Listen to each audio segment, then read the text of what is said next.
All right. Good afternoon. Good afternoon. Welcome to our August monthly meeting of the Housing Authority of the Birmingham District. This meeting is officially called to order. We'll start with a moment of silence.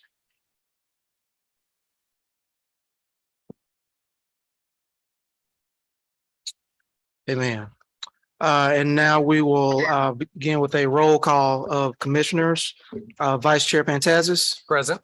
Commissioner Thompson. Commissioner Barnes. Present. Commissioner Lewis. Present. All right. Well, we have a quorum. This meeting is officially called to order. Now we'll have the adoption of the agenda. I will accept a motion, commissioners, if you find the agendas in order to accept the agenda as printed. Motion to adopt the agenda as printed. Second. It's been moved and properly second that we adopt the agenda as printed. All in favor, let it be known by saying aye. Aye. Any opposed? All right, that item passes. And now we have recognition of our HABD Employee of the Month for July 2022.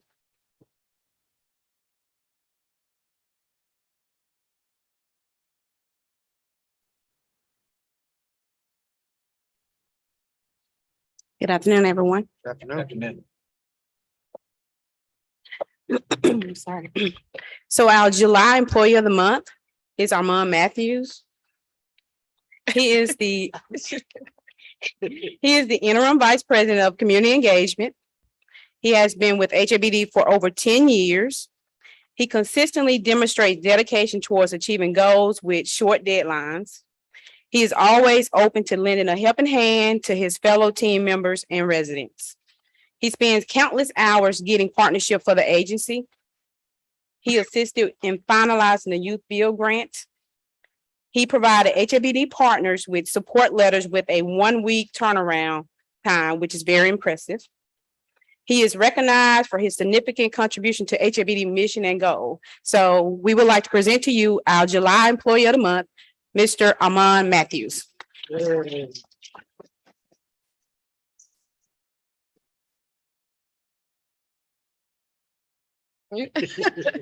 Matthews, you got to say something. I know. You got to say something. Y'all know I get nervous in front of people, but Me too. number one, thank you all for this award, the nominator. Number two, the leadership. Thank you all so much for continuing to lead this agency to be the number one agency that it is. Ms. Foster, my supervisors, my team, the department overall is doing a great job, and I'm just happy to be part of the team. So thank you. Thank you. Thank you, Mr. Matthews. Thank you.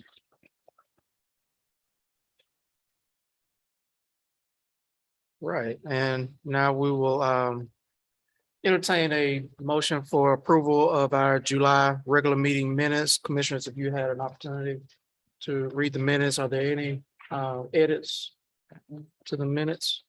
If not, I entertain a motion to approve those. Motion to approve the July minutes.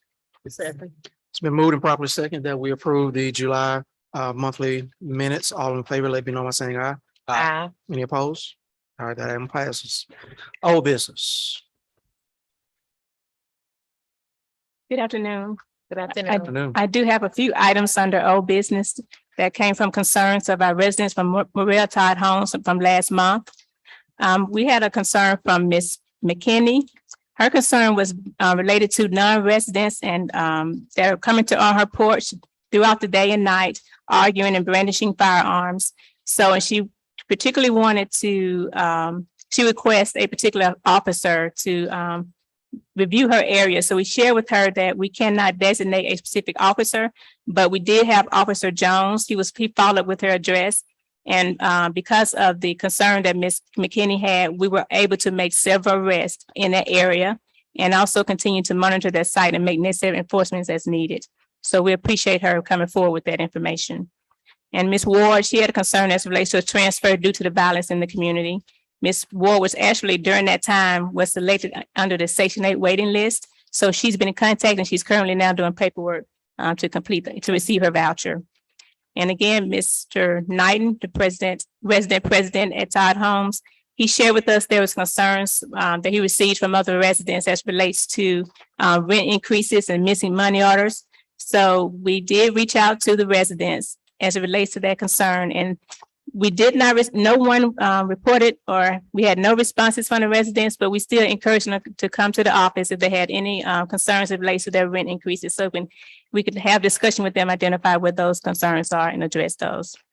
And the final concern that we had was from the resident at large that was in the audience, and they wanted to know about the curfew rules and where we're enforcing the rules as same as the city of Birmingham. And so we did state that we are following the city ordinance, and we want to ensure that the residents know that the city are assessing fines if they're not following those rules. But on the agency side, we have 3 offenses that is outlined in your lease that you must follow. So we have provided language and material out to the residents as it relates to the city curfew.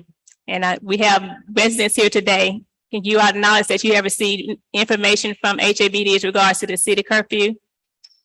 Yes. Okay. Thank you so much. So that concludes the information on old business. All right. Thank you, President Foster, for those updates, and really appreciate you taking decisive action on the things that our residents have been bringing forward to us. So we appreciate that. Thank you. New business. Or is there any old business? If not, new business, President Foster. I don't have any new business. Any new business, commissioners? All right. If not, we'll entertain the president and CEO's report. Thank you, Chairman Hood.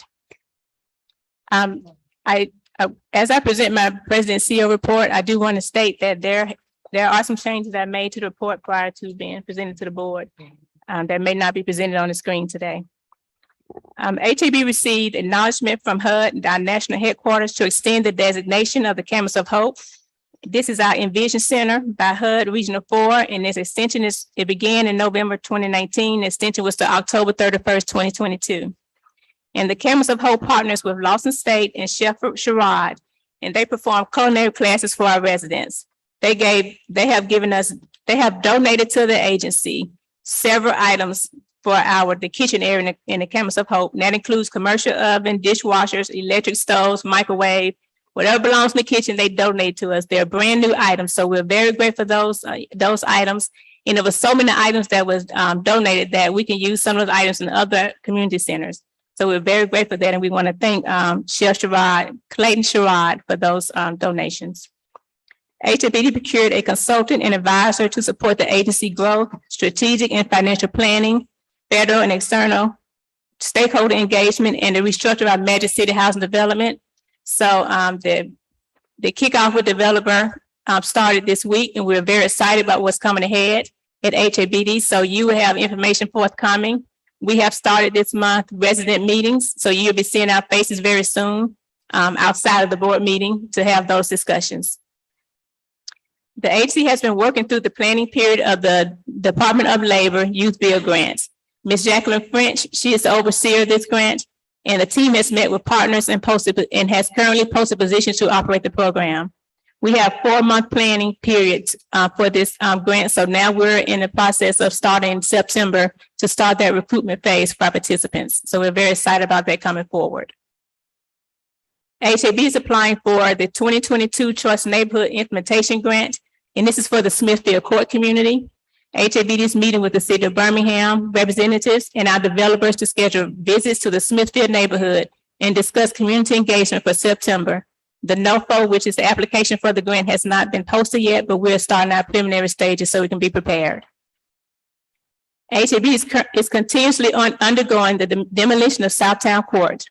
We would like to report that we are on schedule with our Block D. Block D is the area where the family and the senior building will be constructed. There are 12 buildings in Block B that will be completed with demolition on August 25th.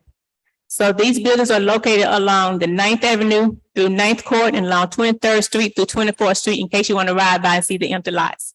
Block B and C will follow with approximately 75 buildings, and we have an overall 75% completion on all 3 blocks. I would like to acknowledge Kendra Drake. She's our Director of Rental Assistance Programs. She was asked to participate in a webinar with CVR. CVR is a consulting firm that the local HUD field office procured to work with several PHAs regarding utilization. This firm worked with most of the PHAs in Alabama and nationally. Ms. Drake discussed the positive impact of our payment standard increase and how, as a result, it puts us back on track to reach our leasing expenditure goals by the end of this year, December 2022. The webinar was open to all PHAs and the public. There were approximately about 300 attendees that received this great information. So thank you, Ms. Drake, for your great work. The resident elections were held on August 16 and 17 for the housing communities, but excluding Illerton Village. They voted, the residents at Illerton Village voted to have their elections in October. So at this time, we want to congratulate the new officers at all communities that were voted upon, and they're now in their new roles. So congratulations to you all. HABD usually hosts the annual George P. Geese Memorial Family Self-Sufficiency Golf Tournament in September. Due to time constraints, we will postpone that until another time, but we'll keep you posted when that occurs.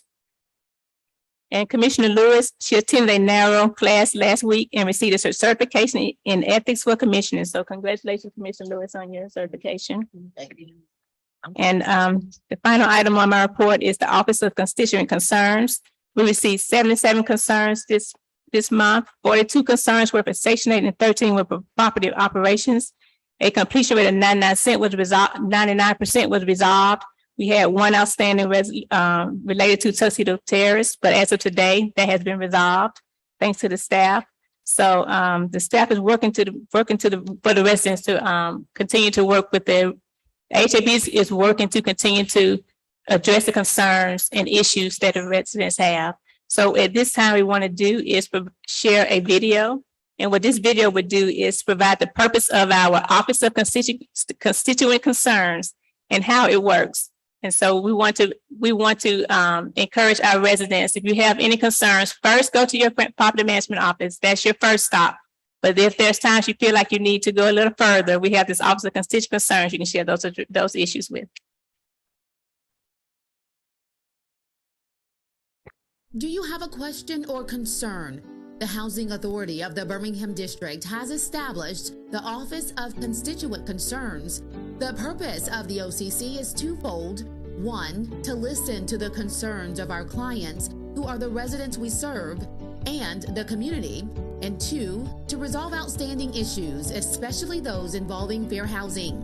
We use a team approach to community problem solving, and here's how it works. A complaint is received via phone or email. OCC staff forwards complaints to the applicable department supervisor.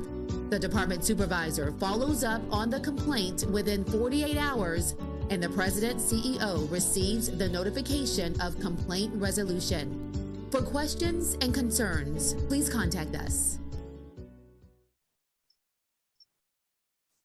Thank you. That concludes my report. All right. Thank you, President Foster. Commissioners, do you have any questions about Ms. Foster's report?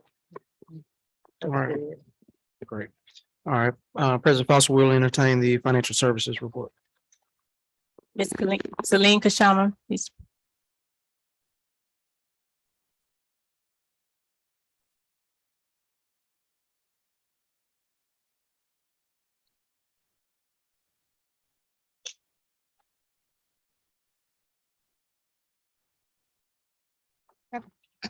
Good afternoon, everyone and commissioners. I'm here. Yeah. Okay. Good afternoon, everyone, commissioners, Ms. Constance. I'm here to present the financial statement as well as the charge for the month of July 2022. Let's start with the financial highlights for the month of July are as follows. We budgeted to collect 3,100,944, but so far we have expensed 3,368,145.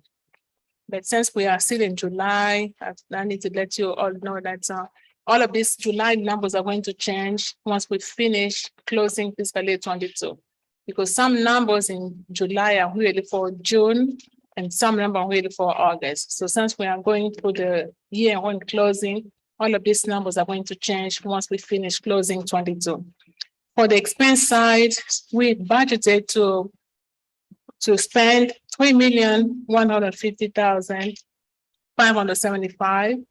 But so far, we have only spent $2,506,065. Again, like I said, all of this number are going to change once we finish the closing and we do the accrual, depending, is it going to be 21? Is it going to be 22? So when we get to the final product, it may be different. That was the summary report. When it comes to, I'm just going to talk about a few items on the summary, what make up those revenue and what made up all those expenses.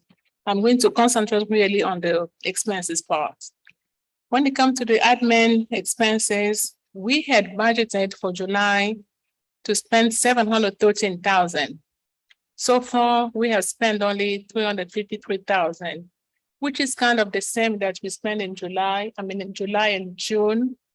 But like I said, once we finish the accrual, these numbers are going to change.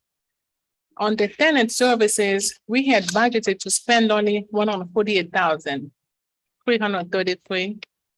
But for July, actually, it's a good thing that we spend on $285,310. Most of it is due to the fact that we had the summer youth program.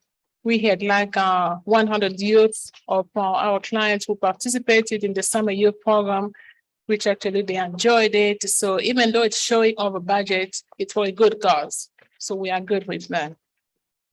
The next item I need to talk about is, of course, the utility. It's never what we budgeted to be. It's always different. So we budgeted in total for the utility to spend $690,000. But for July so far, we have spent all the $788,000. And like we talked during the committee meeting, this number is going to change. But also I need to note that Ms. Foster has already contacted the Birmingham Water Board. So they are waiting for us to send them the list of every account that we have, and we are working on that. So we should be able to send it to them by tomorrow.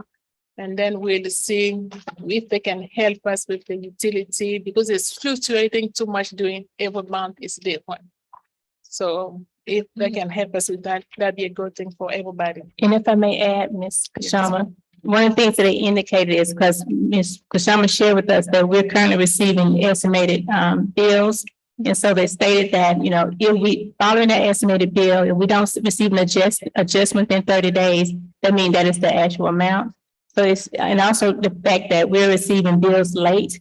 They stated they're very short staffed and they're working on, getting things up to date, but they're making us their priority. So once we get those accounts to them, they'll start evaluating our numbers. Okay, thank you, Ms. Wilson. And then my next item is going to be the protective services. We have received the invoices, but we have not paid them yet. So that's why you don't see anything on the actual for July. But once we process those invoices, those numbers are going to change. The next one is the general expenses. Our budget was $210,000. We have spent already $337,000 only because of the way we used to pay. I'm saying we used to pay because from August, we are going to change. The way we are paying the component units, like for Park Place 1, Park Place 2, Park Place 3, and Glenbrook. For July, when we paid them, we are catching up. We charge them to the general expense line. But come August, we are going to be charging them to their own line, which is a mixed finance expense line. So that line is going to change in August, is going to be different.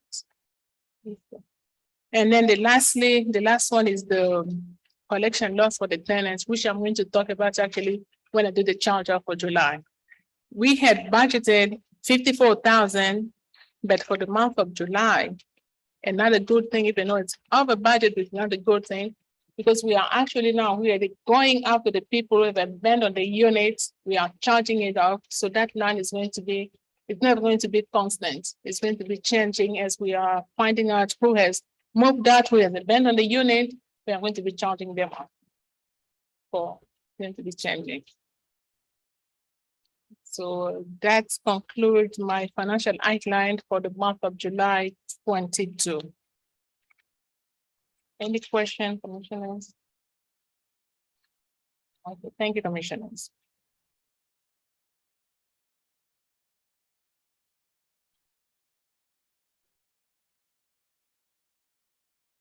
Now moving.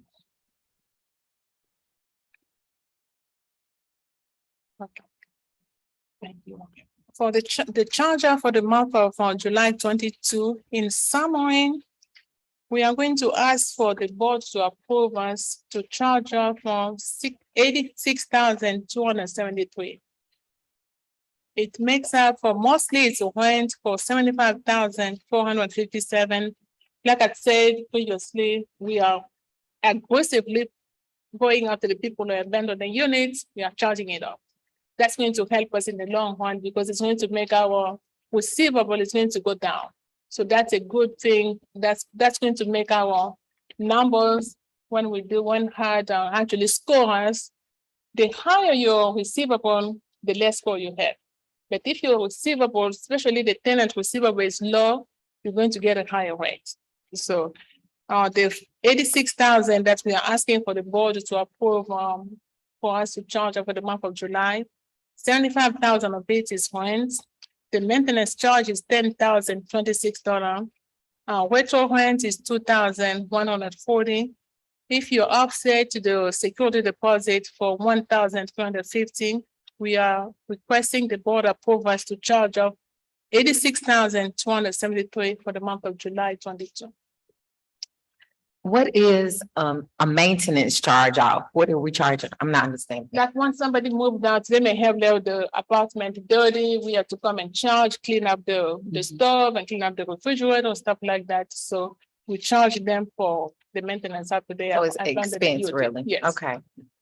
Those are like the move out charges, so we charge you. Mhm. Commissioners, any questions about the charge offs? If not, I entertain a motion to approve the charge offs for the period ending July 2022. Motion to approve July charge offs. It's been moved and properly second that we approve the charge offs for July. All in favor, let it be known by saying aye. Any opposed? All right, the item passes. Okay, thank you, commissioners. Thank you. Thank you. All right, President Foster, we'll now have a procurement report. Seth Embry, Chief Operating Officer. Good afternoon. Good afternoon. So today I have a request for board action for approval of contract for UPCS training and inspection services. UPCS stands for Uniform Physical Conditions Standards.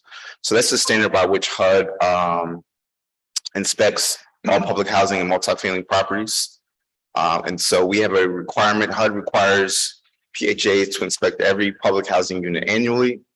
HABD, like many other agencies, contracts these inspections with third party. So this request for board action is to obtain board approval to proceed with the recommended contractor. We posted a solicitation RFP. We did that for 57 days on the national website, the Housing Authority Marketplace. We got on that website, we have 1,239 contractors that received the RFP and 32 reviewed it. We also advertised it locally in the Birmingham Times and the Birmingham News. We received 5 proposals. All of those firms were responsive and responsible. A committee of HABD staff evaluated those responses, those bids, and the vendor, U.S. Inspection Group, had the highest score of the evaluation committee. And so we're recommending that we move forward with those. I do want to note, because there was a question about it in the committee, that like I said, this is a national website. 5 of the firms that viewed the solicitation were local. So either Birmingham, there was one in a couple in Bessemer and Adamsville. And then we had a really good number of minority or women-owned businesses that also viewed and responded. We had 3 women-owned businesses that responded to the RFP just for documentation purposes, so you're aware. Commissioners, any questions for Mr. Emery about this board action? Just a couple of things. One, thanks for the work on this. Sounds like it's important. as far as having 5 submitted out of, 1,200 or so that potentially could have. My only question on that is, do we feel like we're presenting it in a way that's attractive for people to bid? Is this a tough, I assume all 1,200 of those could do the job theoretically, or at least say they could. Is this any thoughts on why that number is kind of low? And I'm assuming it's low compared to some other procurements that we've seen in the past, but. So normally I would agree with that. However, because the inspection protocol, the UPCS Uniform Physical Condition Standards, it's only used in public housing. So if you don't have that experience, then you wouldn't bid on this. And so there are only, there might be 20, maybe 15 or 20 firms nationwide that deal with UPCS inspections. So the 5 that we got is a decent number for what we're trying to do with this solicitation. And I want to add, also due to the need for this inspection services, their capacity is very limited. So that's why a lot of times we're not getting responses that we even higher than that. But as you indicated, 5 is very good. Okay. And this is kind of just more of a process question, because I don't think we saw the procurement grid or whatever. Sure. And that's okay. It's not really our role. But are you happy? I mean, as you looked at this one, was this decided based on lowest bid, or is it based on kind of the composite score of a lot of different features, or, kind of how did you get to the selection? It is a composite score. And so the price, so when we do the solicitation, we include in those what the services are, and we ask for a price for each of those items times by the number. So we're doing all of our units times by the number of units. And so that's a factor. We award 30 points based on a maximum of 30 points based on your price. So the lowest bidder got 30 points, and everyone was weighted against that. And so the actual U.S. inspection group, they did not have the lowest bid. I think they were the 3rd lowest, but because they scored high in all the other categories, which deal with how, their experience, how well they responded to the bid, and some other factors, that's why they ended up getting it. So we do consider price, and we consider very heavily, but it's not the number one factor. That's great. Okay. I don't have any questions. Thank you. Any other questions? Not, I entertain a motion to approve this item. Motion to approve the contract for UPCS training and inspection services to U.S. Inspection Group as recommended. Second. It's been moved and properly second that we approve the award contract for UPCS services to U.S. Inspection Group. All in favor, let me know by saying aye. Aye. Any opposed? That item passes. Thank you, Mr. Henry. No problem. Right. Now we have presentation on rental assistance programs. Candy Drake, Director of Rental Assistance Programs. Good afternoon, Commissioners. Good afternoon, audience.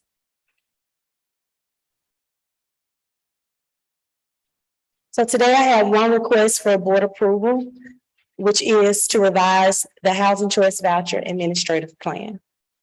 HABD currently has 2 properties under the Project-Based Rental Assistance Platform, also known as short as PBRA. These are properties that have undergone or went through RAD. One of the specifications within the RAD notice is that residents of PBRA properties have the option to move with continued assistance to the Housing Choice Voucher Program through what we call Choice Mobility. Let's see. And if there is a voucher and funding available, and if they have lived at the property for at least 24 months. Well, we are now closing in on coming up to 24 months for those residents that stay at Farrington. And a lot of them will probably request a housing choice voucher. So as such, we must include language in our administrative plan that permits this. As you can see, we will be adding a total new exhibit, Exhibit K, to the administrative plan titled Choice Mobility for Rental Assistance Demonstration, Section 8, Project-Based Rental Assistance Properties. The first paragraph provides a bit of history about PBRA and its authorization by Congress in 1974. 2 of the main features of this request is the program cap and the project turnover cap, which I will discuss briefly. So the first one, the program cap. HUD affords PHAs an opportunity to limit or cap the number of choice mobility moves under the PBRA program. We would like to limit this to no more than 1/3 of the HCV turnover vouchers to residents of RED properties.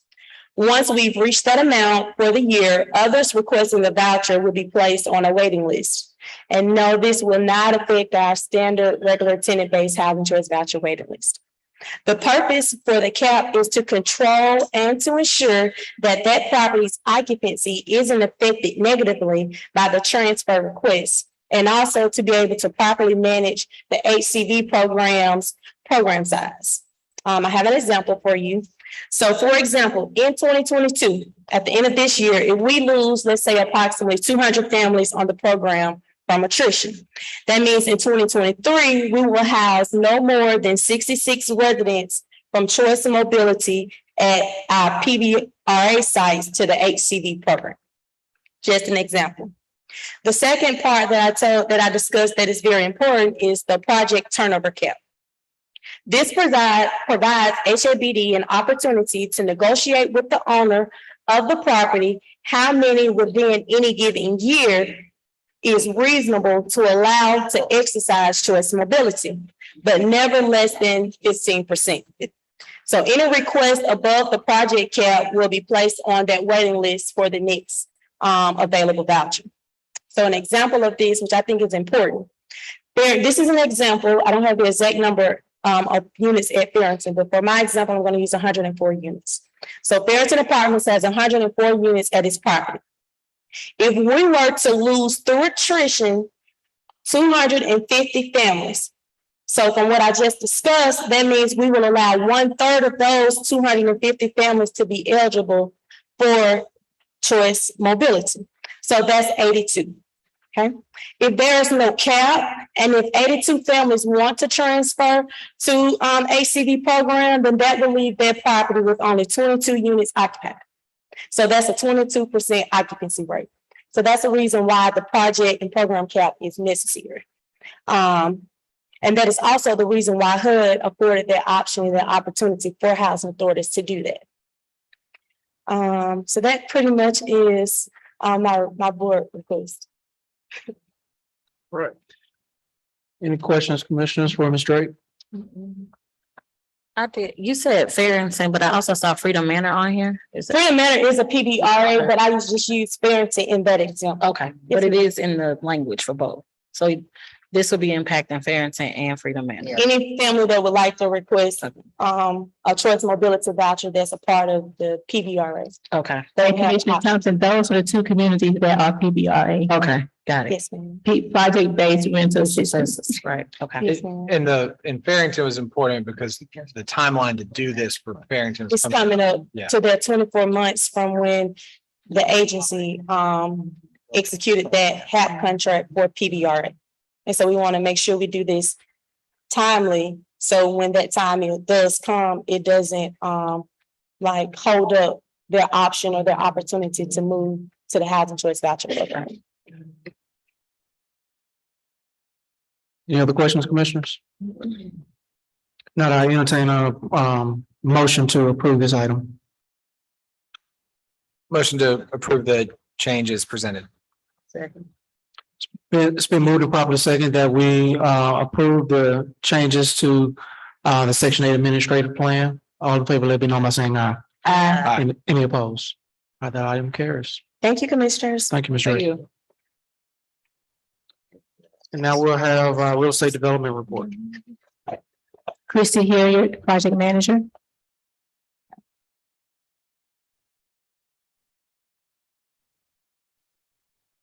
Afternoon. Afternoon. Afternoon, everyone. Today, commissioners, we have two items.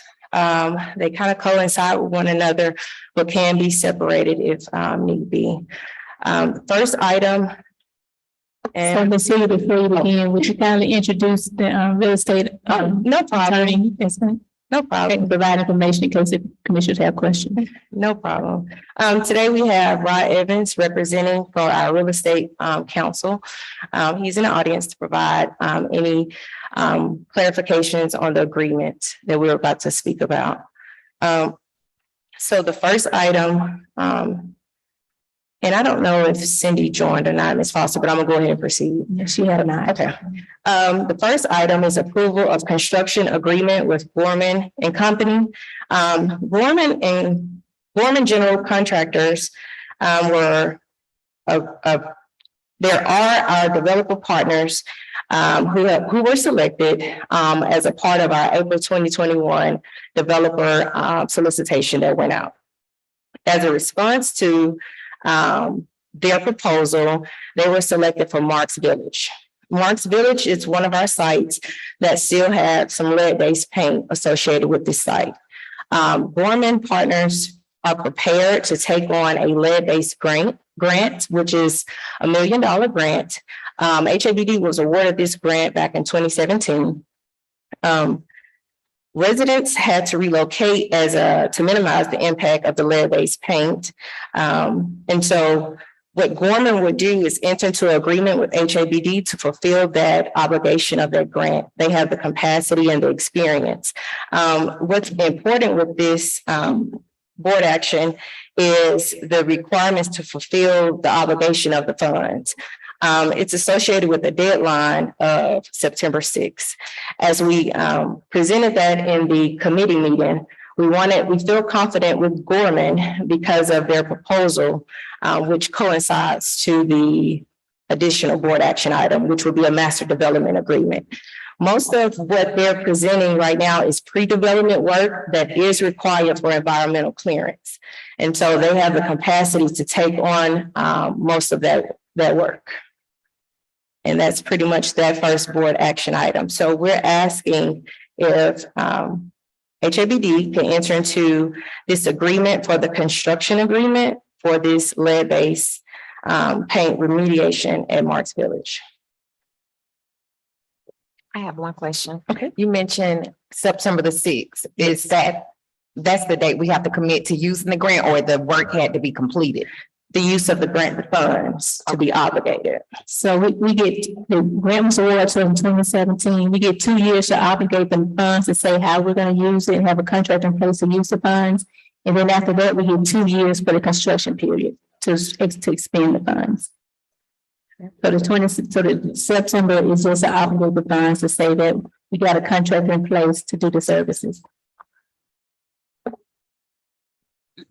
If we're looking towards the future in a redevelopment capacity for the site. Okay. Is that, and I think that's a good way to why Gorman should be the one to do this. You know, they're going to be the ones involved from the top down. Are they going to consider the best way to do this remediation in a way that isn't just repainting something that's going to be redeveloped in 5 years? Yes. So when I did a little research, myself and Cindy, we went back to the grant requirements. There's some HUD specific guidelines to what has to be followed. So that's priority. And then they ask for an update if you basically run into any issues. HUD will ask, how will you remediate? But more importantly, there's an outline already in place to what you have to complete. Exactly. So it's not best practice to what they think. They have I would say, guidelines that they have to follow. So you have to follow something. Okay. Yes. I have one more question. Okay. So I see that the grant was for $1 million. Mhm. And then it said that the estimate was for $1 million. Is that just ironic that they're the exact same amount? Well, no, they knew that the amount, we illustrated the amount and they formatted their fees accordingly because they can do it within that amount. So is there any chance that their cost could have been less and they just went for the million because we knew we had? Well, yeah, there's a possibility that there. If I may add, it was also based on the number of units that they would remediate. Yes. We want to be able to basically obligate the funds to them, being that if we do less than and it is more, then we have to re-obligate it. So we're obligated into the agreement. I hope I'm explaining it right, Rod. So if I may add, okay, so we had $1 million grant, and so we had identified how many units that $1 million can cover. So we have up to 250 units to say that those funds cover those units. If we exceed that, then HABD to come out of pocket to cover those remaining units. I think $1 million is better than not having $1 million, so I'm okay to vote for it. I think there's probably some things we'll have to figure out down the road. So Commissioner Barnes, if I can add, Okay. the second item is the master development agreement, which will talk about some of those pre-development terms. Some of those things may have to carry into the actual redevelopment. Gotcha. So that's part of the second item. So it kind of, that's why I said it kind of coincide. It makes sense. Okay, Okay. thank you. You're welcome. And to be fair, in the meeting, we asked those same questions, so that's why I Okay, was like whispering to you over here. all right. My apologies. So I was like, we ain't got no money for that. Okay. Right, all right. Thank you. It's no problem. Ms. Hill, you want to go ahead and explain the second item and then we'll ask for a vote on both. Oh, yes, I can. Okay, just make sure. So the second item, I just move the screen a little bit, is approval of development agreement with Gorman and Company. And basically, as stated prior to, and just to bring everybody that may not be familiar with what's happening with HABD repositioning plan, HUD has basically allowed for public housing authorities to come up with a plan on how to reposition a portfolio.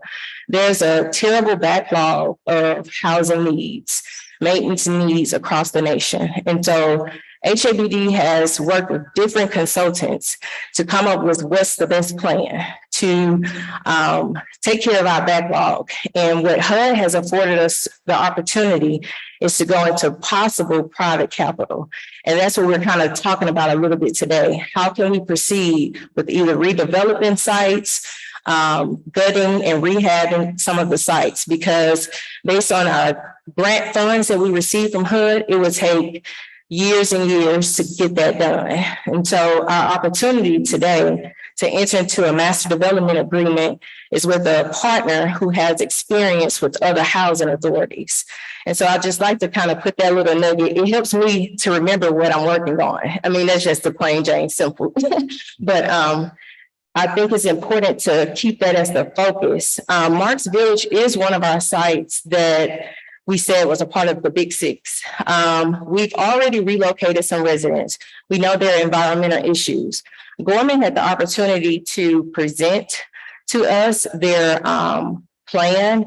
And with that, we knew that based on those business terms that were approved, our attorneys, our real estate attorney council, drafted up the MDA language. And what we want to do is enter into that full-on MDA with hopes that they will accept and you all will approve the lead-based paint grant obligation so that they can perform pre-development work. And so that's the second item. Any questions about that agreement? To get Rod to work a little bit of his time. Any questions, commissioners? As far as the development plan for all the sites, is this the first MDA that we have that we're putting in place for all of them, or has there already been some put in place? You talking about from the template, the new template? This will be the first one. Well, we have, like you said, the Big Six sites. Do we have any others in place right now? I know we've selected our developers through the RFQ and all of that, but have we entered into actual agreements with any of them yet? No, it's just been business terms, which was approved by the board already. Okay. And so from there, the business terms, the MDA is drafted. Okay, so this will be the first one we're actually in. Correct. From the 2021 conversation. I was gonna confirm, yes, this is the first. Okay. Any other questions?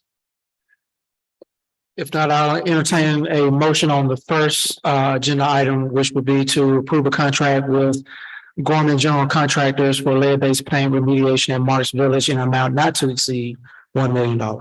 So move. Second. It's been moved and properly seconded that we approve this contract with Gorman for lead-based paint at Marks Village not to exceed $1 million. All in favor, let me know by saying aye. Any opposed? All right, that item carries. Thank you, commissioners. And then the second agenda item would be to approve the master development agreement with Gorman and Company for Marks Village. Motion to approve the master development agreement with Gorman for Marks Village. You got questions? Yeah, you got a question, Commissioner Barnes? I'm good. I'm good. Sure. Well, my question is. All right, so I'm looking, am I correct? Marks Village has about 500 units. Yeah. Correct. Okay, what all is it? Is this just renovating the units itself, or is this doing something with the infrastructure? Just curious about how the 113 million would be used, because I'm estimating about $220,000 a unit. So just curious if that includes other things outside of the units. So yes, to add to that, and a part of our goal is to work. I think initially we were looking, when I say we, the development team, not just myself or Cindy, but the development team, a way to work in a work session to explain each conceptual plan. And we decided that maybe go into phases. And so as they presented this phase, it comes with renovation of the units and infrastructure, changing the look of how you come into the site and redeveloping a little bit of what we have in place with Campus of Hope, giving it a fresh look. So we'll take on some infrastructure of the adjacent streets as well. So entering into and kind of bridging the gap between that Woodline gap, I call it the Woodline gap, into Marks Village. So yes. Okay, that's helpful. Thank you. And also additional information will be provided. You all are approving us to enter into this master development agreement. And so once we start the negotiations and talking about what that looks like, along with the timeline, that'll be presented to the board and be shared information for this discussion. And Commissioner, inside the meeting, they did offer us some ideas around what it could potentially look like. And in that, they showed streets, they showed the facades, they showed different components in terms of the overall thought process. So we can make sure you have a copy of that PowerPoint. Is Marks Village one of the ones that has a community center? In terms of Like a center where they can gather? yes, we're talking about currently. Yes, I mean, in the development plan, is that Yes, included? yes, Okay. yes. Any other questions, commissioners? I'm good. Thank you. All right, no problem. So we had a motion by Vice Chair Pantazis. Can I get a second? Second. All right, it's been moved and properly second that we approve the master development agreement with Gorman and Company for redevelopment of Marks Village in final format as approved by Real Estate Legal Counsel. All in favor, let me know by saying aye. Any opposed? All right, the item passes. Thank you, Ms. Thank Williams. you, Commissioner. Thank you. And now we will have History of Harris Homes Community by Consuelo Archie.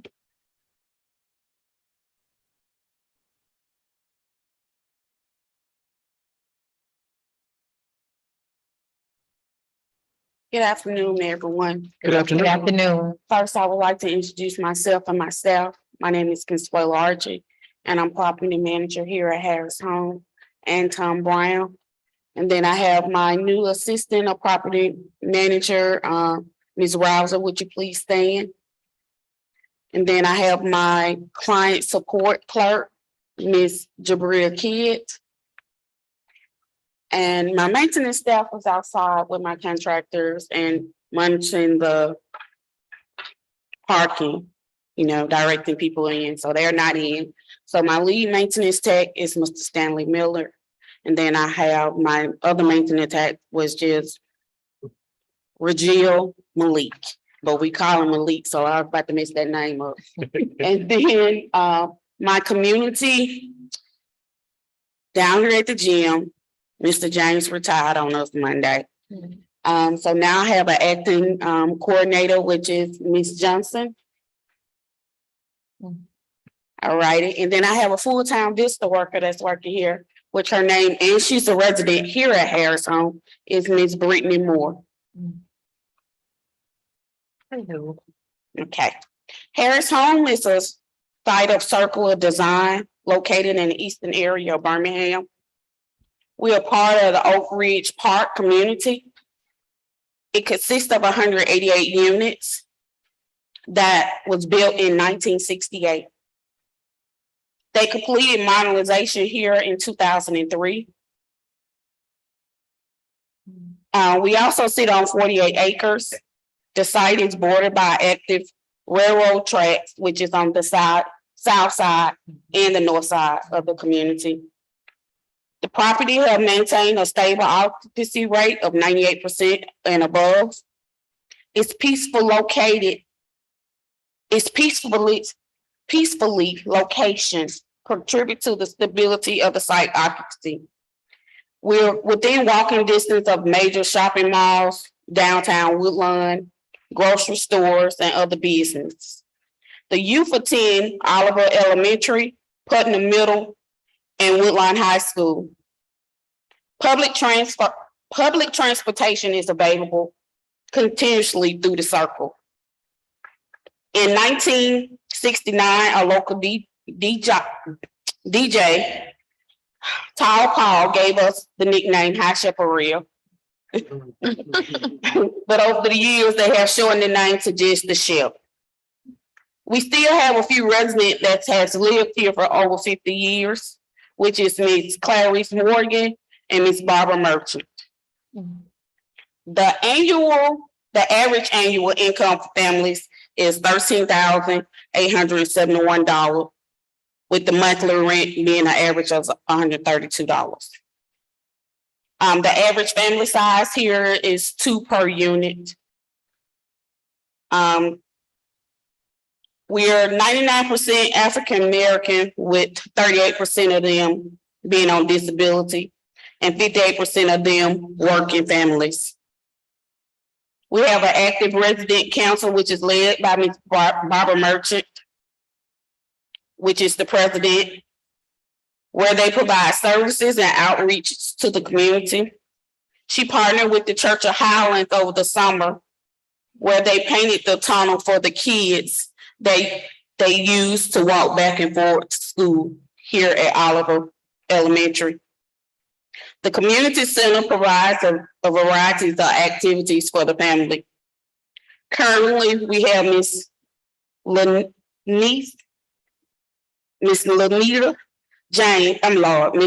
Johnson as the acting coordinator.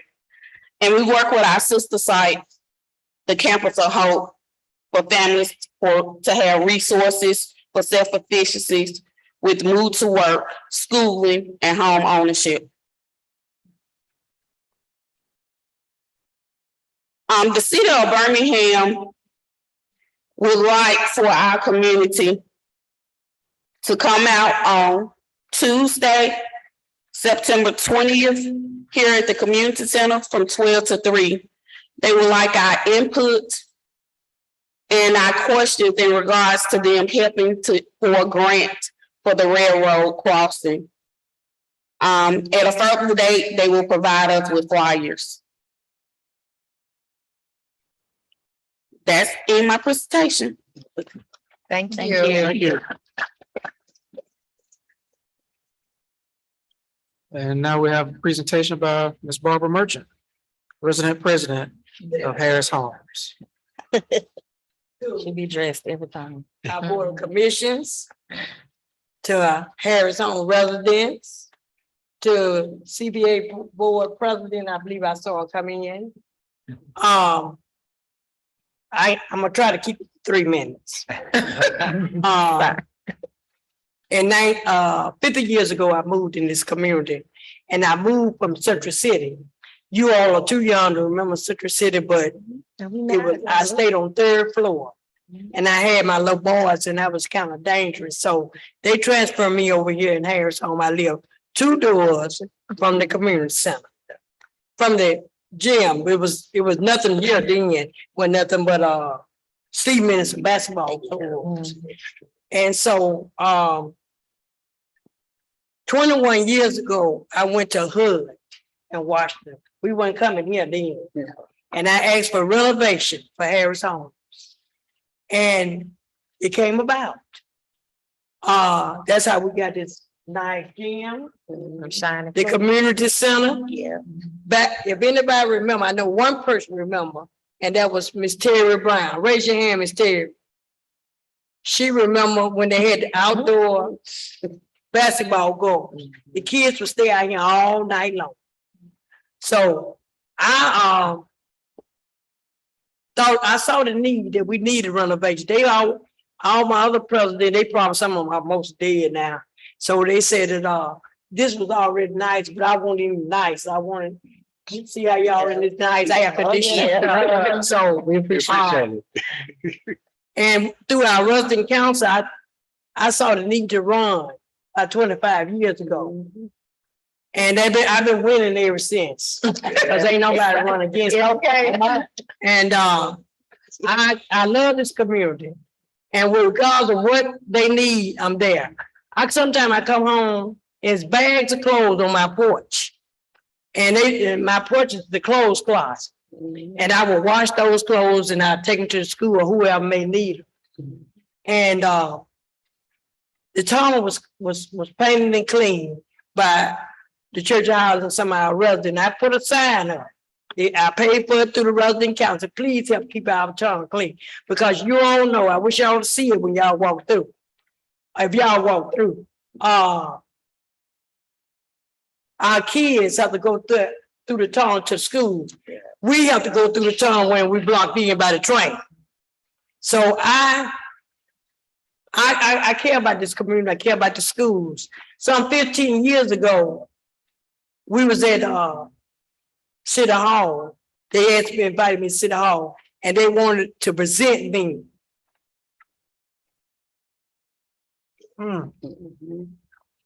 Yeah. And when you leave here, y'all got to see it.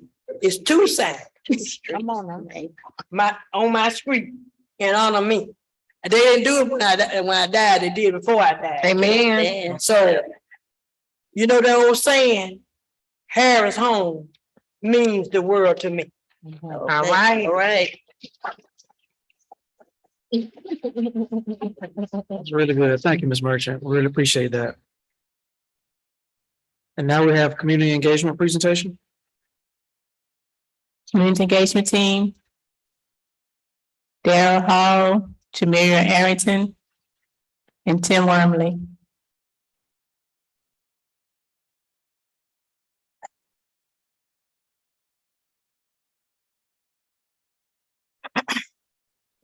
Good afternoon, everyone. Good afternoon. My name is Jamila Arrington, and I'm the Campus of Hope social worker. My name's Darius Hall. The cameras know, so I'm trying to, so y'all can see. My name's Darius Hall. I'm the community city coordinator over at Campus of Hope, Marks Village. And I'm Tim Wormley. I am the interim sports and enrichment coordinator, and I'm also the coordinator over at Collegeville.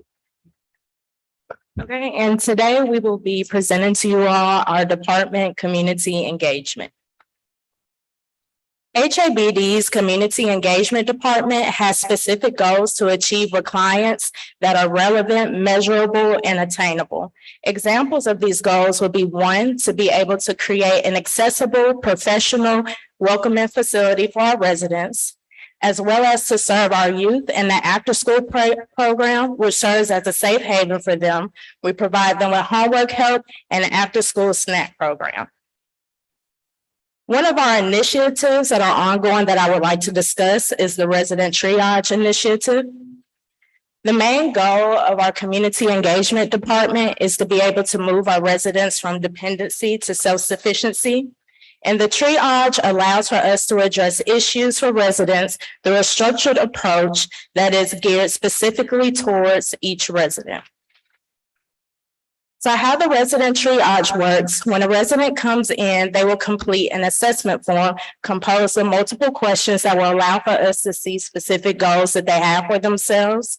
Once they complete that assessment, myself or the community center coordinators will review over the assessment form and refer them to different partners and agencies that can help them accomplish specific goals. And then once it has become a year during recertification, they will complete the assessment form once again so that we are able to see where they are standing and what partners and agencies we need to refer them to next.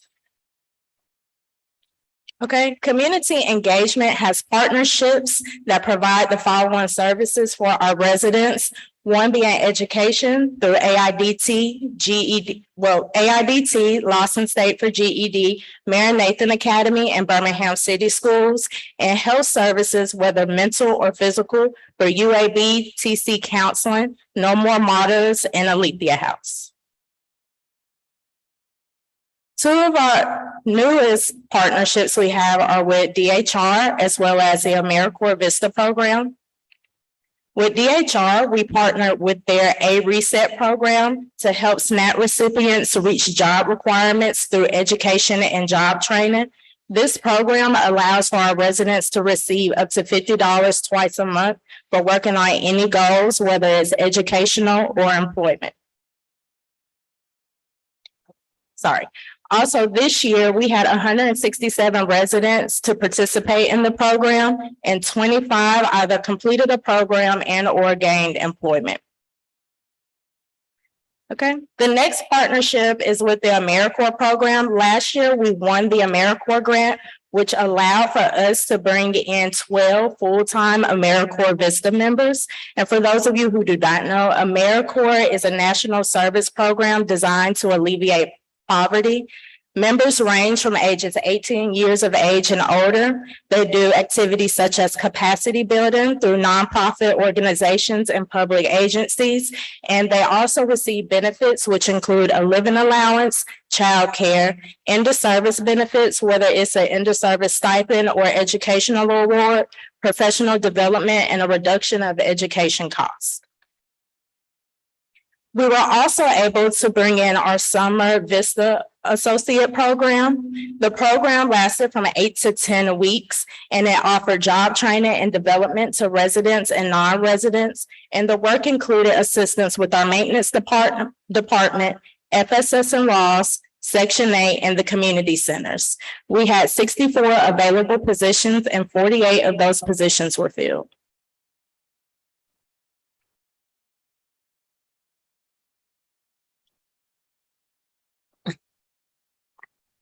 Trying to get into the camera.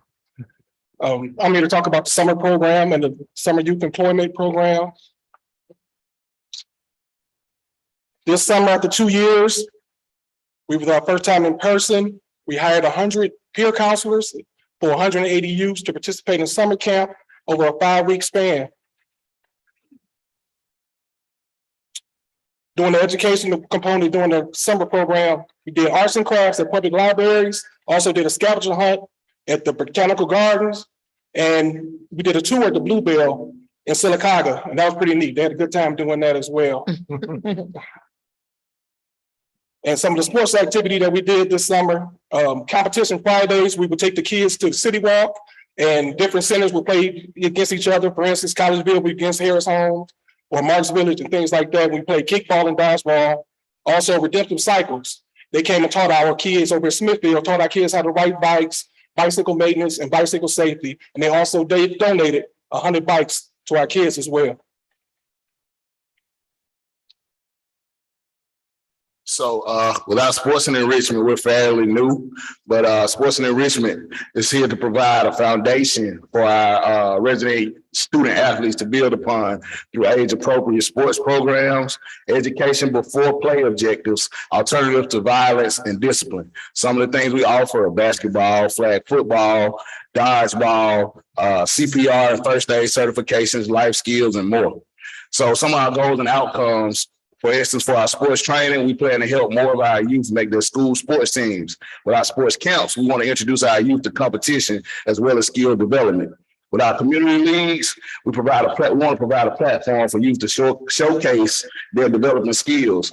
This also will give our adult residents an outlet as well through our adult sports and wellness initiatives. We want to expose youth to different post-high school options and create accountability and increase community pride. And that, everyone, concludes our presentation for community engagement. Yay. I want to add, I want to share that they initially started with a 15-minute presentation. I said, we got to narrow that down. There's so much to share and talk about. But thank you so much for a great presentation. That was good. Thank y'all for the work. I want to be a part. Me too. I am really excited about that because I think when Vice Chair Pantazis and I first came on the board, that's where we heard a lot from our resident presidents that they wanted more engagement, particularly more activities for our young people. And so I think that's directly in response to those calls. So thank y'all for the work that you're doing.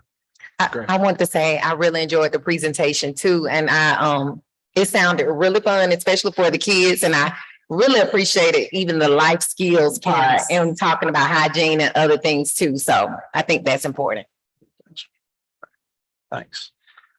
All right, so now we're at the point in the agenda where we are looking to hear from people desiring to speak before the HABD Board of Commissioners. I do have a list here of 6 people who have signed up that would like to speak before. So when I call your name, please come up to the podium, introduce yourself, and share with us whatever you want to share with us. So first name on here, you have to forgive me if I say the name wrong, is Tamika Hawkins. Okay.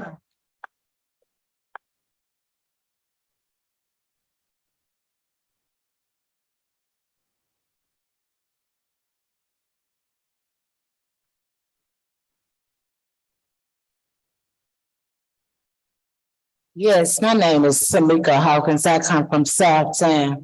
I wanted to move to Tom Brown over there by my mother, not Harris home. But I want to say this. When they was doing Southtown, I was help cleaning up over there. I bet you I can clean 100 units around here against a few people. My house so clean, they won't even give me a transfer. I'm ready to go. I don't want to be in Harris home. I done had 3 strokes. I can't reach out. I can't get no help from nobody. I'm tired of this place. I don't want to be here. I don't want to be somewhere that I don't want to be. And I'm tired. I done had 3 strokes, and I'm going to tell y'all something else. I don't supposed to be living today. An angel brought me back.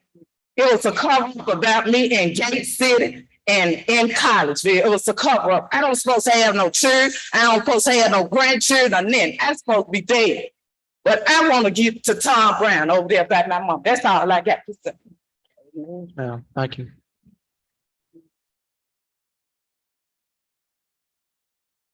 Okay. The next name, forgive me, I'm trying to read this. Is it Patty? Patty A. Hall? Patricia.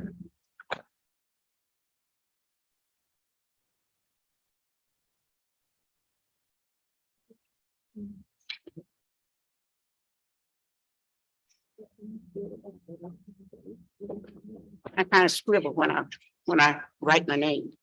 My name is Patricia Hope. I live in Illiton Village. We can't hear you, Ms. Patricia. I'm sorry. I live in Illiton Village. My name is Patricia A. Holt. I have been over in Illiton for ever since 1982. We have gone through different people, different changes, and I am not a product of where I live at. I'm a product of myself. I live over there, and we don't have mandatory meetings where everybody has to come to meetings. We do not have. When they send out letters, I had a garbage can on the back of my porch. What a good size garbage can. And what they did was I was cleaning it out and had it turned upside down. What they did, they took pictures of it, of a broom, a small garbage can, and my big garbage can. I didn't leave it out overnight and things like that. And then they sent me they kept sending me these letters that I was fined $50 for having something out on my back porch. My rent is $417. I feel that give me a warning. Everybody don't read these letters. And I just feel you have to respect the people where you live. Like they want respect for themselves.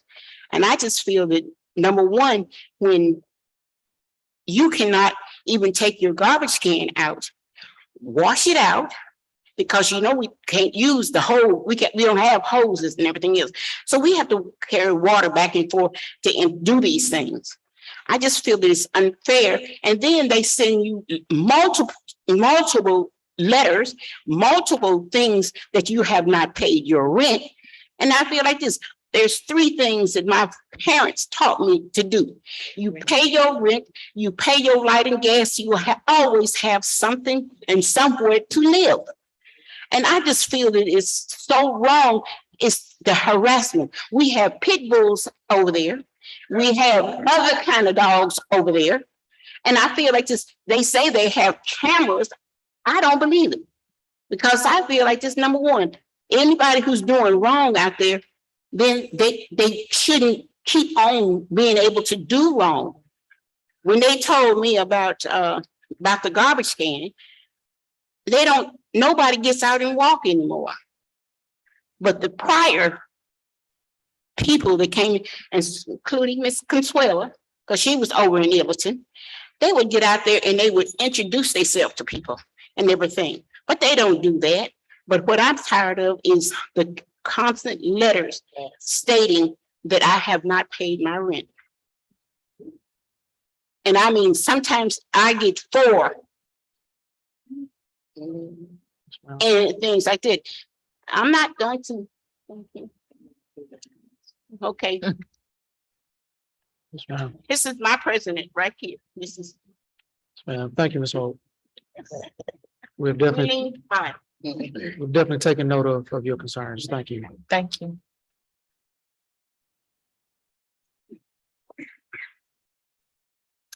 Okay, the next name is it William Bird? Oh, Ms. Body. You have to. It's who turn was it? Ms. Body? Oh, she's. Ma'am. She was next on the list. Did you put your name on the list? Come on, sweetheart. Come on. I can go after her. What's her name on the list?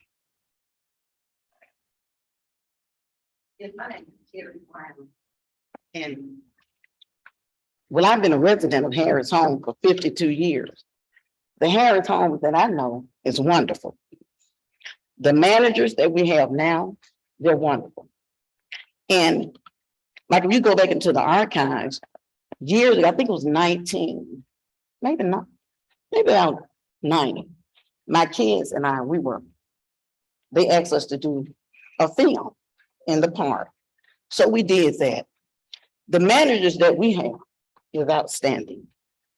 I've never had any issues at all. So I don't want this meeting to be taken away like Harris Homes is a problem, because it's not. Okay, from Ms. Archer to Ms. Rouser, even to Bria, they're outstanding. I've never had any issues at all. So I want you all to know that. Thank you. So take that away. Yes, ma'am. Thank you for sharing. Thank you. You want to say something? Okay. That's the first.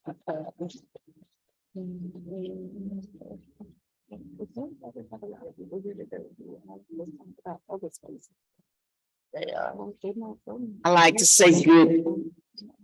Good afternoon. Good afternoon. Good evening. Some of you know me and some of you don't. It's been a minute, especially since the COVID.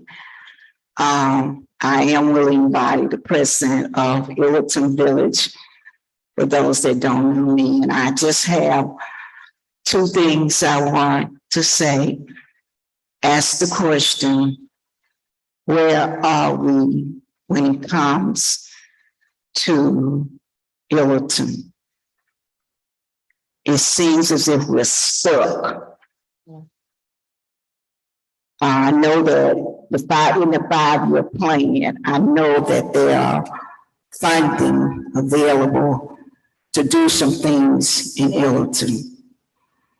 And my recommendation or suggestion is that if with the fund that you're already getting, if you can do some small things in Illerton, starting like we have 2 buildings on 3rd Street that has been there is this phase 3 and still standing. And every time I ask the question, when are they going to be torn down? And I never get a good answer. The second thing is, I'm still waiting on my ramp. Now, I requested a ramp, a handicap ramp for the resident council where we have our activities and our meetings. I was told that we're supposed to have it. I still don't have it. My last question is to my CEO, Mrs. Foster. She explained to me that every CEO have their vision for what they want to see for each property. I like to ask the question, what is your vision for Illiton? So thank you for that question, Ms. Thank Bobby. you. As I mentioned earlier, we're now having meetings in every community, and we're having discussions of the move for each community that's going forward. We're in the meeting, we're requesting responses from the residents to identify and share their needs and concerns as we identify what those needs are for the community as a whole. So we do at this time want to encourage, because we have started our meetings earlier last week, and want to encourage resident presidents to share with their neighbors to attend these meetings, because at these meetings we get to hear your voice and understand what it is that you want to move forward with. Which meetings are these? The resident meetings. Directors meeting. I'm not familiar with directors meeting. The resident meetings, the property managers schedule resident meetings on each community. Okay. They're already scheduled. Okay. Well, that's my question is, what are we all going to do for Illiton? Yes. We got some, we got a newer part and an old part. My vision for Illiton is that everyone, every resident have a better quality of life. And so I just wanted to, I'm gonna be nice today, so. Thank you. Haven't been here in a long time. Thank you, Ms. Bobby, but I want to share, we share that same vision. Thank you, Ms. Broddy. Next name is Bertha Davis. Ms. Davis, are you on the Zoom? Oh, she back, oh, there you go. It is here today, but on the call.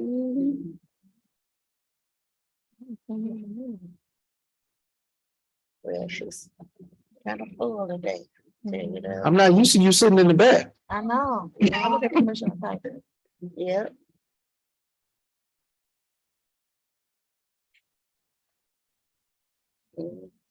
You walk a little spry today. Yeah. You know some of a man then, don't you? No. Good evening, everybody. Good evening.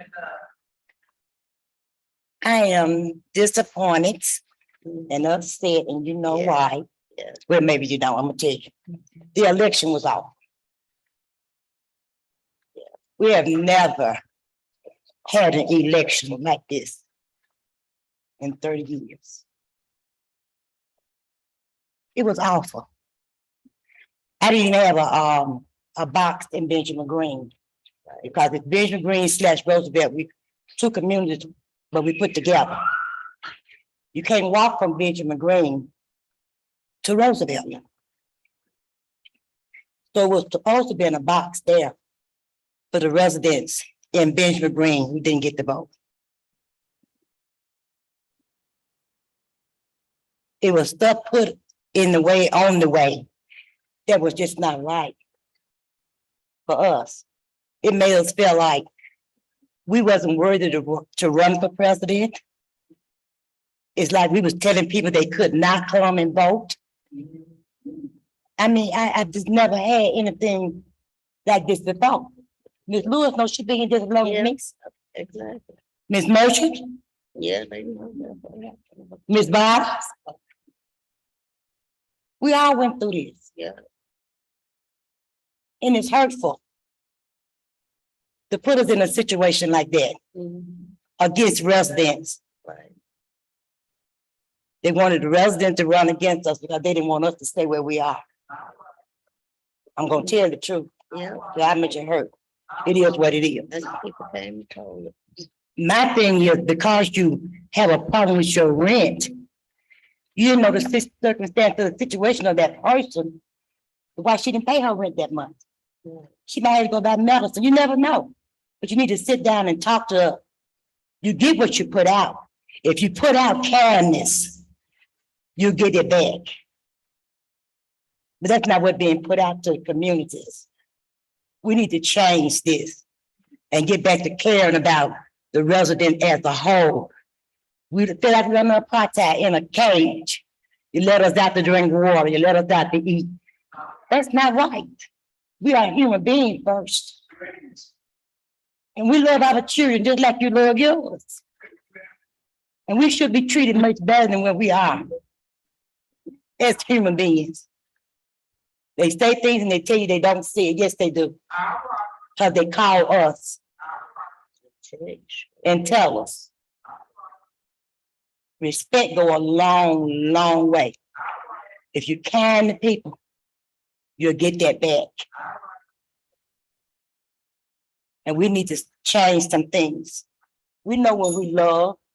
We know when we're not. We know when we're cared about. We know all of that. We went to Huntsville.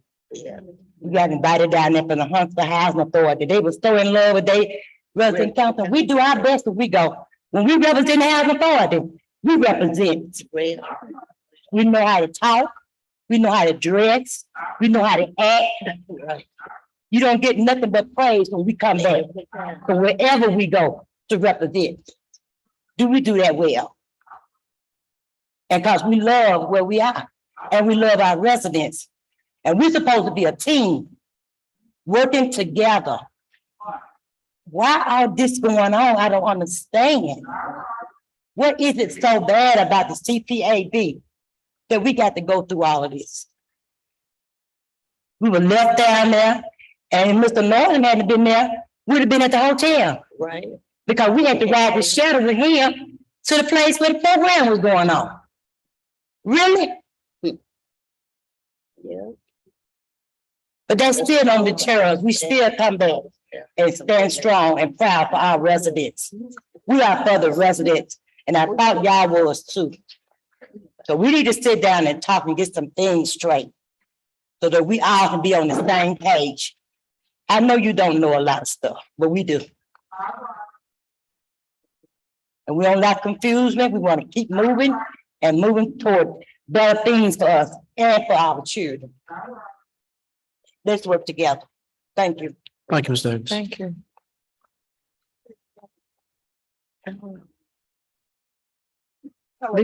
Hey, Commissioner Tyson. Commissioner. I'm not on the list.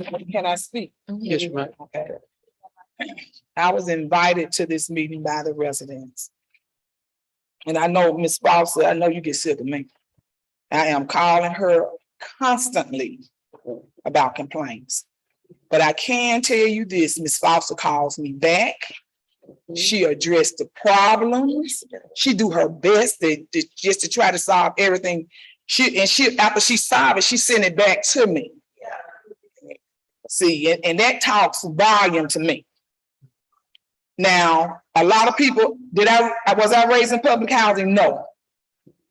But I don't have to be raised in public housing to know when I see people are being mistreated. Management, you got to do something. I have residents, and I told you, hadn't had a refrigerator in 3 months with a 9-month-old. Right. It's no way. You could have went and rented a refrigerator for them if you didn't have one on the property. That baby, even a breast milk, you can't feed a baby enough breast milk to where it can survive on without buying milk. That's how this young lady was treated. Then they called the police on her because she got to argue with the lady. If I can't feed my baby, you 3-4 months and you ain't got no refrigerator, what you think I'm gonna say? Hey, how you doing? I'm gonna come in up cussing and fussing. So Commissioner Tyson, I just want to share, that wasn't our property that you're speaking about. Oh, okay. Yeah, that wasn't ours. All right. Okay. Well, see, I'm telling on everybody. But she got I wanted to know about that, so. She got a refrigerator. She got a refrigerator because I'm serious. It's not making sense. And I can understand that y'all said about the grass cutting and it was someone that didn't, y'all had to get another contract and all of that. Because they say in the project, I don't care. If you didn't have someone to cut their grass, you'd have got some of these employees out here and they still have been pushing a lawnmower. Because it makes no sense. You cut your grass at your house. So what makes you think they want to stay around with grass up over their all the way up to their chest?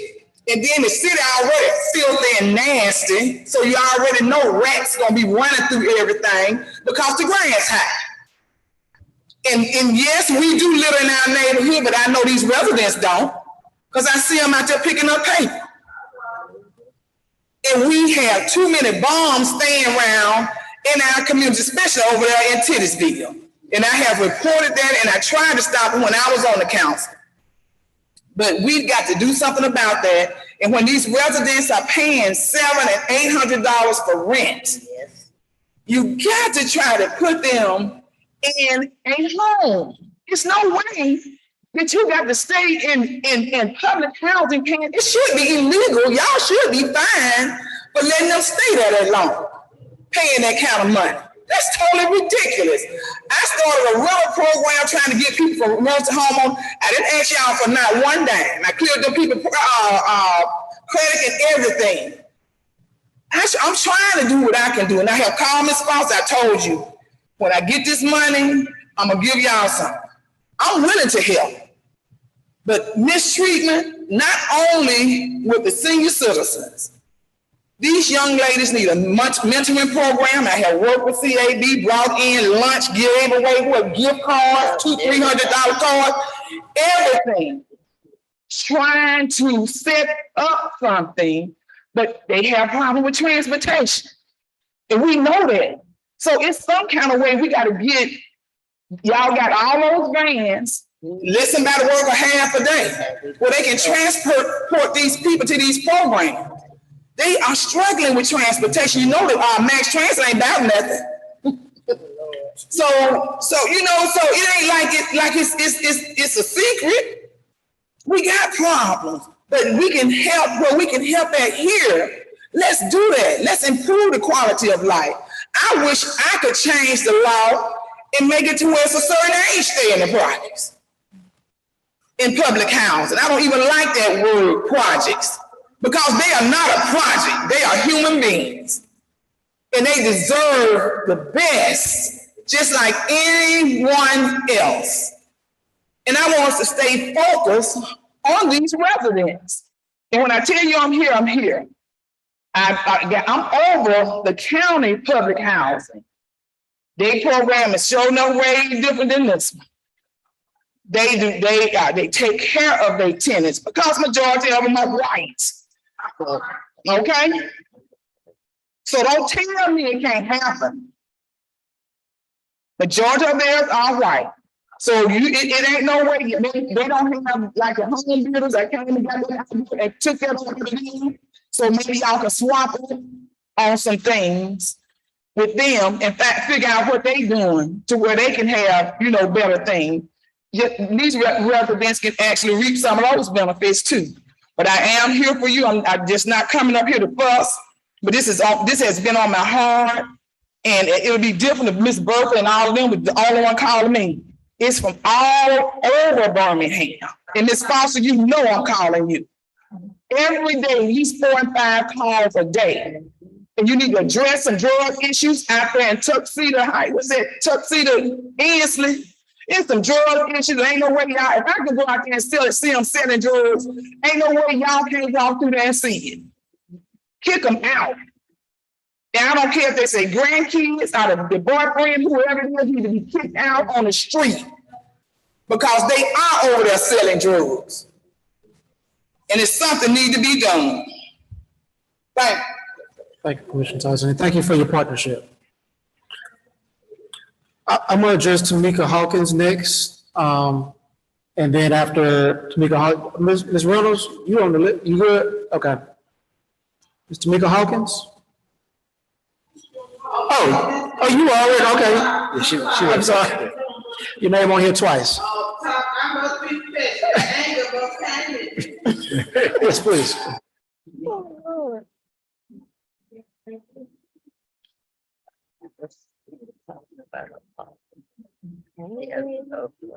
Good afternoon, everyone. My name is Angela Washington Scroggins. I'm presently the secretary for Harris Homes Residence Council. I'm also the secretary for Oak Ridge Park Community. But I've been sitting here and I've been trying to not say anything, but it hurts me because I done lost the love, the belonging. I've been here 6 years for Harris Homes. And my biggest pet peeve right now is this disability parking situation. I went to disability parking. Okay. I went to the city of Birmingham because when I asked for the disability parking in front of my house, the reason I asked, I had drove with my daughter to Detroit, Michigan to bury a relative. We came back after 17 hours of driving at 3 a.m, and I had to park across the street and down the street to go back in my house with luggage. And that's when I had to say something. And I got the disability parking approved. The engineer came to my home, saw my paperwork and put it out there. Now here lately, I don't have a car. I had lost my car maybe 2.5 years ago, but I'm still disabled. I still need accessibility in and out of my home. And now the letter that we're getting telling that the people with placards can park in front of my door is not right because drug dealers, the people that deliver the food, everybody parks in front of my door and they're bringing out placards out of glove compartments and dashboards. And if you're real disabled, you have your placard hanging up on your window. So it's not right to say anybody disabled with a placard can park in front of my door. Because I go to therapy 2 times, sometimes 3 a week, they have to pick me up. I shouldn't have to walk up the street when I come from the grocery store because my neighbors decide that they want to park in front of my door because it's first come, first served basis, and it's not.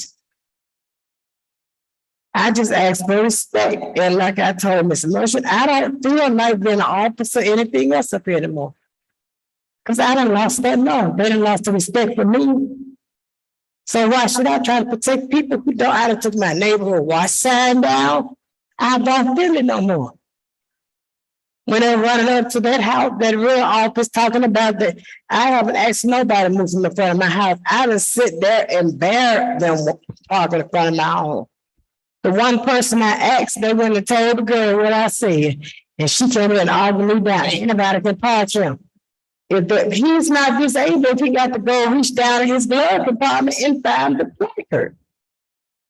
I renew mine next month. I'm gonna get 2.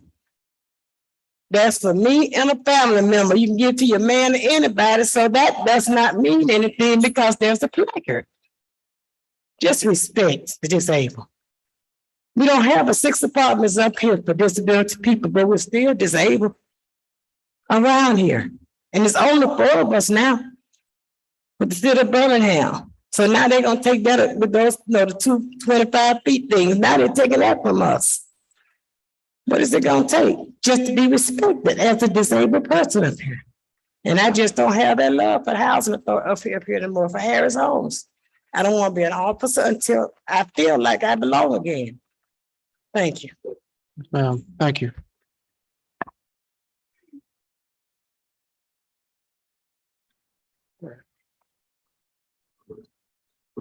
Now, we are now at the place where we need to go into executive session. Attorney Ford, are we in a position to go into executive session? Well, first of all, President Foster, you want to mention the purposes of us going to executive session today? The purpose is personnel matter. And Ms. Foster, how long do we expect the executive session to last? Or Chair Hood? Approximately. I said approximately 30 minutes. Okay, so at this time, we will be moving into executive session, and it will be done pursuant to the Alabama Code Section 3625A7, the purpose of which is to discuss a pending personnel matter We expect the executive session to last approximately 30 minutes, and we do need a roll call vote to go into executive session. Great. Commissioners, I'll entertain a motion to go into executive session. Motion to go into executive session. Second. It's been moved and properly second that we go into executive session. Roll call vote. Vice Chair Pantazis, Yes. Commissioner Thompson, Yes. Commissioner Barnes, Yes. Commissioner Lewis. Yes. All right, that item passes and we will go into executive session for approximately 30 minutes. And then after executive session, we should have no other business but to adjourn. All right. Thank y'all for coming out. We really do appreciate y'all. We're gonna move over to the other side, so y'all can hang out. The air conditioner feel good and everything. So. So funny. Ms. Merchant, make sure. Right, I will accept a motion for us to come out of executive session. Motion to come out of executive session. Second. It's been moved and properly second that we come out of executive session. And I will do a roll call vote. Vice Chair Pantazis, Present, or yes. Commissioner Thompson, Commissioner Barnes, Yes. Commissioner Lewis. Okay, that item passes. We are officially back in the meeting. Now I will entertain a motion to adjourn if there's no other business before the board. Motion to adjourn. Second. It's been moved and properly second that we adjourn the meeting. All in favor, let it be known by saying aye. Aye. Any opposed? All right, thank y'all. Great meeting. Take care. Thank you. You.